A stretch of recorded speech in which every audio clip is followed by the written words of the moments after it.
Bab 085. Nggak apa-apa. Kembali memastikan. Menoleh menatap suaminya dengan ekspresi penuh kekhawatiran. Arman mengangguk pelan, menoleh sebentar untuk mempertontonkan senyumnya sebagai tanda bahwa ia sudah berlapang dada untuk mendengarkan semua tentang gadis itu. Meski sebenarnya untuk kembali seperti dulu, masih sangat sulit. Sebenarnya ini agak aneh. Tadi pagi, aku dan ibu menemaninya melihat hasil tes.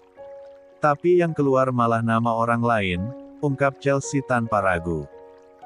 Padahal nomor NIS dan data lain valid. Dan ia belajar dengan sangat keras beberapa minggu terakhir ini. Mas. Tangannya menyentuh dan menengusap-usap lengan Arman. Boleh aku minta bantuan kamu? Coba cari tahu kenapa namanya sampai salah dan Mi. Itu nggak salah, sangga Arman memotong ucapan Chelsea. Aku yang merubah data dirinya.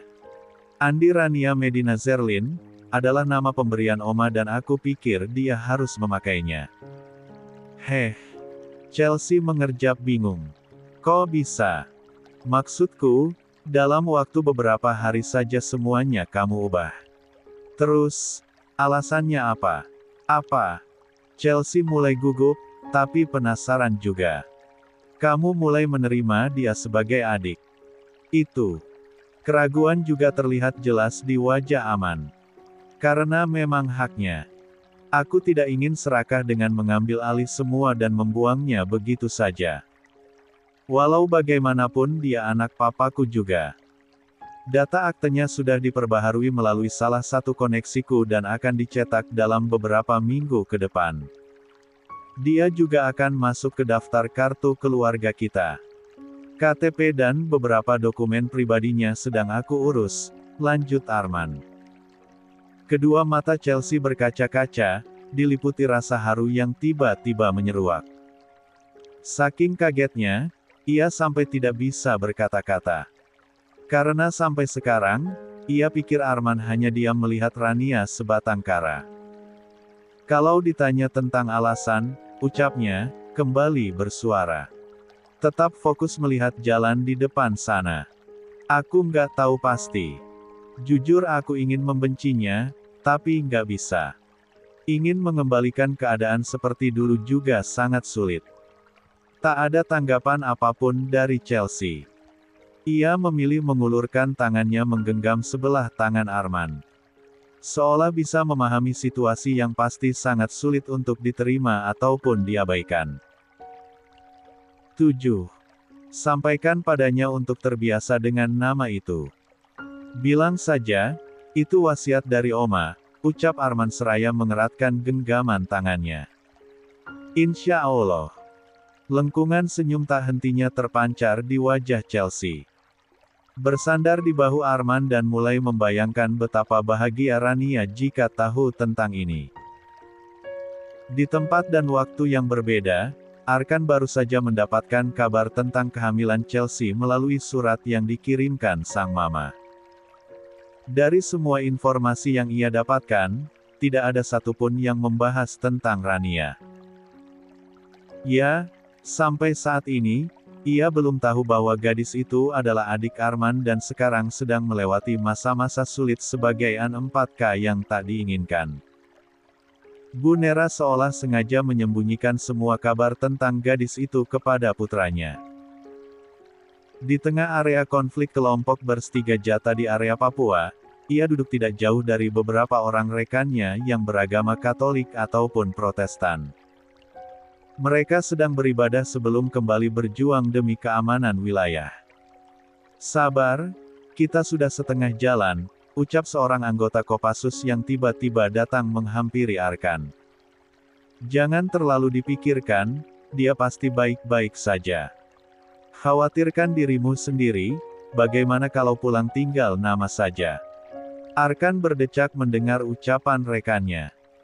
Ya, hal itu adalah fakta yang tak bisa diabaikan dan seharusnya, ia lebih memikirkan dirinya sendiri. Tapi, yang terjadi malah sebaliknya. Ia terus gelisah, setelah mimpinya waktu itu. Jujur, Aku sangat lelah. Ungkap Arkan dengan suara parau. Dan kadang ingin menyerah saja. Syahid di medan perang sepertinya lebih baik dibanding menghadapi ketakutan setiap hari. Tapi, aku tidak bisa berakhir di sini, karena ada janji yang harus ditepati. Janji kepada gadis itu. Janji untuk mempersembahkan 3 balok emas di bahu saat pertemuan selanjutnya, ungkap Arkan dengan sorot berkaca-kaca. Aku tidak boleh gugur sebelum memenuhi janjiku. Arkan merogoh kantongnya, mengambil kalung yang dulu ia berikan kepada Rania. Melihat perhiasan itu sembari memikirkan bagaimana kabar gadis itu sekarang. Keesokan harinya, putra saya salah satu anggota keluarga yang akan dipromosikan, ungkap Bu Nera dengan bangganya, saat duduk di antara para tetangga dan kerabat Chelsea dari kampung. Yah, bisa jadi lebih sukseslah dari Arman. Semua orang menyimak cerita Bu Nera dengan antusias, karena mereka tahu keluarga suami Chelsea memang terpandang, dan cukup berpengaruh. Suatu kehormatan bagi mereka bisa bertemu dan mendengarkan cerita langsung dari tetua keluarga itu. Kakaknya, sekarang stay di luar negeri. Kerja jadi salah satu dokter di rumah sakit besar. Mereka semua sibuk menata masa depan dengan pekerjaan yang sangat mulia. Saya sebagai orang tua, sangat bangga. Dari belakang, Rania sedang merapikan hampers untuk acara pengajian yang akan dilaksanakan sebentar lagi, sembari mendengarkan cerita Bu Nera tentang keadaan Arkan sekarang. La sengaja membuat aktivitasnya lebih lambat agar tidak melewatkan satu cerita pun, mengenai pria itu. Hei kamu! Suara panggilan itu membuat Rania tersentak. Cepat-cepat ia berdiri, menghampiri Bu Nera yang tiba-tiba. 8. Saja memanggilnya. Kamu nggak perlu ke depan untuk acara pengajian dan siraman. Bu Nera dengan ekspresi sinisnya. Nanti, tinggal di dapur saja. Bantuin bibi nyiapin bubur merah putih buatan ibu-ibu ini untuk disajikan ke tamu-tamu nanti. Baik, Nyonya. Bagus. Jangan lupa ikat rambutmu itu, kalau rontok dan jatuh ke makanan gimana? Astaga dasar gadis tengil, tidak terawat sekali, lanjut Bu Nera sambil menggeleng pelan. Ini yang waktu itu ikut Bu Nur ke kampung, iya? Tanya salah satu tetangga Chelsea. Kamu siapanya Pak Arman? Sepertinya selalu nemenin Chelsea. Anggota keluarga ini juga. Tak ada jawaban yang bisa Rania berikan. Ia tersenyum kikuk. Sembari menarik-narik ujung kemejanya. Menunduk dengan gelisah, seolah tidak betah berlama di sana. Dia ini an 4 kasu. Adik saya, sangga Arman yang tiba-tiba datang. Sudah terlihat gagah dengan pakaian yang diperuntukkan untuk acara pengajian nanti. Cuma beda ibu. Bu Nera terperangah tak percaya mendengar ucapan keponakannya itu. Beberapa kerabatnya yang lain pun ikut kaget. Sedangkan tetangga-tetangga Chelsea dari kampung hanya beroh ria. Perhatian Arman teralih kepada Rania. Kamu dicariin Chelsea. Waktunya untuk siap-siap, kenapa malah sibuk di sini? Ayo ikut ke atas. Iya. Rania juga kaget dan agak syok. Tapi, ia memilih untuk mengikuti langkah Arman meninggalkan tempat tersebut. Mengabaikan tatapan sinis Bu Nera dan kerabat dari mendiang Andi Malarangeng, lainnya. Dari belakang, Rania terus menatap punggung Arman. Hingga tiba-tiba ia ingat ucapan Chelsea malam tadi yang mengatakan bahwa, nama Andi Rania Medina Zerlin, adalah nama yang disematkan Arman dan disahkan dalam dokumen pribadinya. Saya ucapkan terima kasih, untuk semua kebaikan Pak Arman, ucapnya tiba-tiba. Masih sambil berjalan tepat di belakang sang kakak. Saya sudah mendengar semuanya dari Bu Chelsea. Tapi apa ini tidak masalah? Ia berusaha mensejajarkan langkahnya dengan Arman, melihat ekspresi datar pria itu. Saya lebih nyaman dengan nama sebelumnya dan tercatat sebagai anak ayah, Pak Kusnaidi. Jangan sampai karena wasiat Oma, nama baik Anda dan keluarga ini tercoreng. Bagaimana kalau ucapan Anda tadi didengar orang lain dan disebarkan? Saya tidak ingin merepotkan dan membuat kekacauan. Nama baik Pak Fatur dan Tuan Andi Malarangeng bisa tercemar karena Mi. Langkah Arman terhenti, membuat Rania ikut berhenti dan menunduk takut. Saking takutnya dengan tatapan Arman, tangan Rania bergetar, wajahnya pun berubah pucat. Rahang wajah Arman mengecang mendengar semua penuturan gadis itu, tapi segera menghela napas untuk menahan sesuatu yang hendak terlontar dari mulutnya. Jika kamu hanya datang untuk menjadi pesuruh dan direndahkan seperti tadi, lebih baik jangan muncul di sini. Saya tidak suka. Sekarang, masuk ke dalam kamar utama, Chelsea sudah menyiapkan pakaian untuk kamu. Selesai dengan ucapannya, Arman segera berbalik pergi. Meninggalkan Rania begitu saja. Rania masih berdiri di sana, menyeka sudut matanya yang basah lalu segera melanjutkan perjalanan menuju kamar utama. 9. Sedangkan Arman yang baru saja sampai di lantai dasar langsung dihadapkan dengan tatapan mengintimidasi dari Bu Nera, Daengnya dan beberapa kerabat lain. Apa maksud kamu mengakui An 4K Jalang itu sebagai adik? Hah? Sentak Daeng, sambil berkacak pinggang. Mapak siri-siri. Memalukan. Sekarang juga, bawa turun gadis itu dan buang keluar dari rumah ini. Atau kami sendiri yang akan menyeretnya keluar. Hardik salah seorang kerabat lainnya. Astagfirullah, Arman, sejauh ini kamu terpengaruh dengan hasutan istrimu. Ini bukan karena dua arah. Tegas Arman.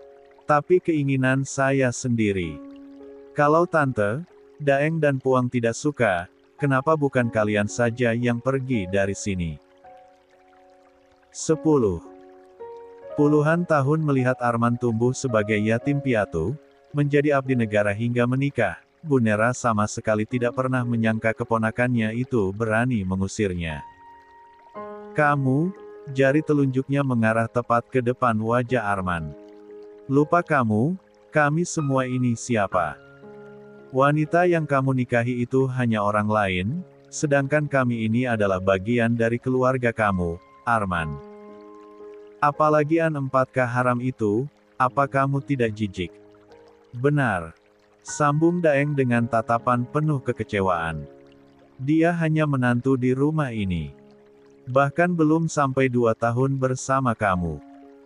Kamu mungkin tidak sadar, tapi kami semua bisa melihat bahwa setiap keputusan yang kamu ambil itu pasti karena pengaruh Chelsea. Tante kecewa sama kamu, Arman, sahut Bu Nera lagi. Kamu tidak pernah selancang ini. Kamu pikir kami akan menghibah dan memaklumi semua keputusan kamu untuk memberikan hak kepada anak H4 Ram. Tidak akan pernah, kami tidak sudi. Arman menghela napas panjang sambil berkacak pinggang. Memperhatikan orang-orang yang berdatangan karena mendengar keributan di ruang tengah. Ia tidak suka huru-hara, tapi masalah ini tidak bisa dihindari. Pertama, Chelsea saya bawa ke rumah ini untuk menjadi istri saya, bukan menantu yang harus mengikuti keinginan Anda semua.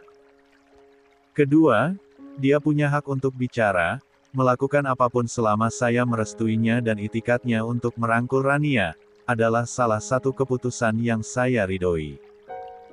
Salah atau benarnya, itu urusan belakangan.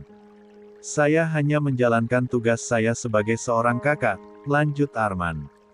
Jika Daeng, Puang semua masih ingin membersamai saya, silakan. Kalaupun tidak, Anda semua tahu pintu keluar sebelah mana, kan? Tentu. Sahut Bu Nera. Dengar baik-baik, mulai sekarang anggap saja hubungan keluarga antara kita sudah putus. Saya tidak sudi punya keponakan seperti kamu. Tanpa menunggu apapun lagi, Bu Nera berbalik pergi bersama Daeng. Namun, kembali terhenti saat menyadari jika hanya mereka yang beranjak sedang beberapa kerabat lain, masih berdiri di hadapan Arman. "Kenapa kalian masih diam? Ayo pergi dari sini." Bu Nera saat menoleh kepada beberapa orang kerabatnya. "Kamu saja yang memutuskan hubungan, kami semua masih ingin tetap menjadi bagian dari keluarga ini," ungkap salah seorang kerabat yang selama ini menggantungkan hidup dari bisnis keluarga Andi Malarangeng. Memutuskan hubungan dengan Arman, sama saja kehilangan mata pencaharian. Sementara Bu Nera yang mulai sukses dengan usaha otomotif dan perkebunan yang dijalankan suaminya, cukup percaya diri dengan semua penuturannya tadi dan tidak mungkin ditarik kembali. "Tante, gimana ini?" tanya Daeng berbisik. "Dasar, kalian semua munafik." Langkahnya berlanjut, membelah kerumunan orang di ruangan itu. Begitu juga dengan Daeng yang akhirnya memilih ikut pergi meninggalkan tempat itu. Tetangga-tetangga Chelsea dari kampung dan beberapa kerabat lain, mulai berbisik-bisik mengenai keributan yang baru saja terjadi. Tapi, hal itu tidak dipedulikan oleh Arman yang sudah mantap dengan keputusannya. Meski belum bisa menerima secara pribadi, tapi ia tidak akan pernah membuang Rania sebagai satu-satunya saudara kandung dan keluarga inti yang ia punya dari pihak papanya. 11. Di halaman depan, Bu Nera mengangkat sedikit gaunnya, menghampari Pak Abdul yang sedang duduk santai di bawah tenda. "Papa, ayo pulang. Mulai sekarang, kita tidak perlu mengurusi hidup Arman lagi." Kerut di kening Pak Abdul semakin terlihat jelas saat mendengar ucapan istrinya. "Agak mupau, kamu bilang apa, kalau ribut jangan ngajak-ngajak. Papa tidak punya masalah apapun dengan Arman. Pokoknya kita pulang." Dengan sedikit memaksa, Bu Nera menarik tangan suaminya agar segera beranjak. Dituntun, berjalan cepat menuju parkiran. Percayalah, bukan hanya suaminya yang akan batasi tapi kedua empatnya juga. Keributan pagi tadi, tidak menghalangi acara pengajian yang digelar hari ini. Di dalam kamar, Chelsea sudah terlihat cantik dengan gamis berwarna senada dengan suami, ibu dan adik iparnya. Setelah beberapa saat memperhatikan Rania yang sedang dirias oleh asisten Mua, akhirnya Chelsea mendekat, mengusap kedua sisi pundak gadis itu. "Mau pakai selendang panjang? Bukan jilbab kok." Kepala Rania mendogak, menatap Chelsea. Sebenarnya ia ingin sekali memakai jilbab seperti Chelsea dan Bu Nur, karena terlihat cantik dan teduh. Tapi, ia sadar jika dirinya berbeda. Akhirnya ia mengangguk mengiyakan tawaran sang kakak ipar. Setelah semua siap, mereka turun ke lantai dasar. Terlihat Arman sudah menunggu di ujung tangga bawah. Menyambut Chelsea dengan uluran tangan. Berjalan beriringan menuju ruangan depan yang sudah disulap menjadi tempat acara pengajian. Disusul Bu Nur dan kerabat Arman yang lain. Sedangkan Rania yang masih canggung dan segan, memilih untuk berada di barisan paling belakang agar tidak menjadi pusat perhatian. "Kamu kenapa, Ran?" tanya Sofia yang sejak tadi memperhatikan. "Nggak apa-apa, kakak." "Oh ya? Gimana kondisi Bu Nada sekarang?" tanyanya mengalihkan perhatian Sofia. Masih sambil berjalan santai menuju ruangan depan. "Masih gitu aja. Belum ada tanda-tanda akan sadar," ungkapnya. Kemudian kembali fokus pada acara yang sebentar lagi akan berlangsung. Masalah pagi tadi cukup diketahui oleh para kerabat Arman dan orang-orang dari kampung Chelsea. Rania terus berharap dalam hati, semoga masalah ini tidak tersebar dan berdampak kepada nama baik keluarga Andi Malarangeng yang dikenal sebagai keluarga terhormat di kepolisian. Proses acara berlangsung cukup hikmat, dipimpin oleh tokoh agama setempat. Sesuai rencana, acara hari ini hanya dihadiri oleh kerabat, warga setempat dan keluarga besar Reskrim Jakarta Timur. Selama proses pengajian Chelsea beberapa kali menyeka air mata. Entah mengapa, di saat seperti ini bayangan Oma Lusita, ayah, Pak Kusnaidi dan mantan mertuanya Ibu Waldan kembali terbayang-bayang. Kebaikan orang-orang itu tak akan pernah Chelsea lupakan seumur hidupnya. Semakin diingat, air matanya semakin mengalir deras. Hingga ia mulai berandai-andai, jika semuanya berkumpul dengan lengkap.